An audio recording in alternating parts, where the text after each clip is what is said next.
मसीह में आप सबको सलाम। आज की तिलावत लूका 15 बाब। खोई हुई भेड़।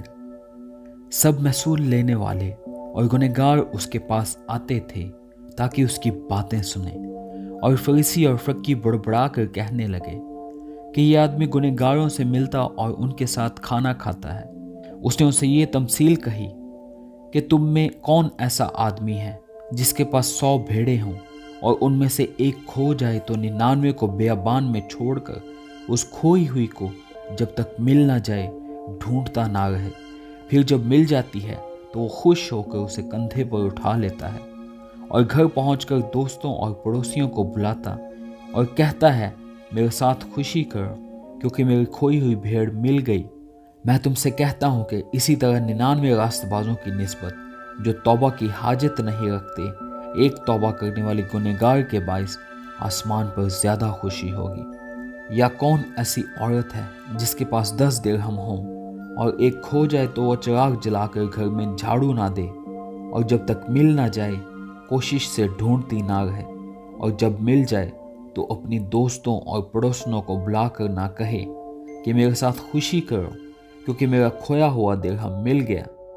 मैं तुमसे कहता हूं कि इसी तरह एक तौबा करने वाले गुनहगार के बाइस खुदा के फरिश्तों के सामने खुशी होती है। फिर उसने कहा कि किसी शख्स के 2 बेटे थे। उनमें से छोटे ने बाप से कहा, अरे बाप, माल का जो हिस्सा मुझको पहुंचता है मुझे दे दे। उसने अपना माल मता उन्हें बांट दिया। और बहुत दिन ना गुजरे कि छोटा बेटा अपना सब कुछ जमा करके दूर दराज मुल्क को रवाना हुआ और अपना माल बदचलनी में उड़ा दिया। और जब सब खर्च कर चुका तो उस मुल्क में सख्त काल पड़ा और वो मोहताज होने लगा। फिर उस मुल्क के एक बाशिंदा के हाथ जा पड़ा। उसने उसको अपने खेतों में सूअर चराने भेजा और उसे आरजू थी कि जो फलियां सूअर खाते थे उन्हीं से अपना पेट भरे, मगर कोई उसे ना देता था। फिर उसने होश में आकर कहा कि मेरे बाप के बहुत से मजदूरों को इफरात से रोटी मिलती है और मैं यहाँ भूखा मर रहा हूँ। मैं उठकर अपने बाप के पास जाऊँगा और उससे कहूँगा, ऐ बाप, मैं आसमान का और तेरी नज़र में गुनहगार हुआ। अब इस लायक नहीं रहा कि फिर तेरा बेटा कहलाऊं। मुझे अपने मजदूरों जैसा कर ले। बस वो उठकर अपने बाप के पास चला। वो भी दूर ही था कि उसे देखकर उसके बाप को तरस आया और दौड़कर उसको गले लगाया और चूमा। बेटे ने उससे कहा, ऐ बाप, मैं आसमान का और तेरी नज़र में गुनहगार हुआ। अब इस लायक नहीं रहा कि फिर तेरा बेटा कहलाऊं। बाप ने अपने नौकरों से कहा, अच्छे से अच्छा लिबास जल्द निकाल कर उसे पहनाओ और उसके हाथ में अंगूठी और पाँव में जूती पहनाओ और पले हुए बछड़े को लाकर ज़िबा करो ताकि हम खाकर खुशी मनाएं। क्योंकि मेरा ये बेटा मुर्दा था, अब जिंदा हुआ, खो गया था, अब मिला है। बस वो खुशी मनाने लगे। लेकिन उसका बड़ा बेटा खेत में था।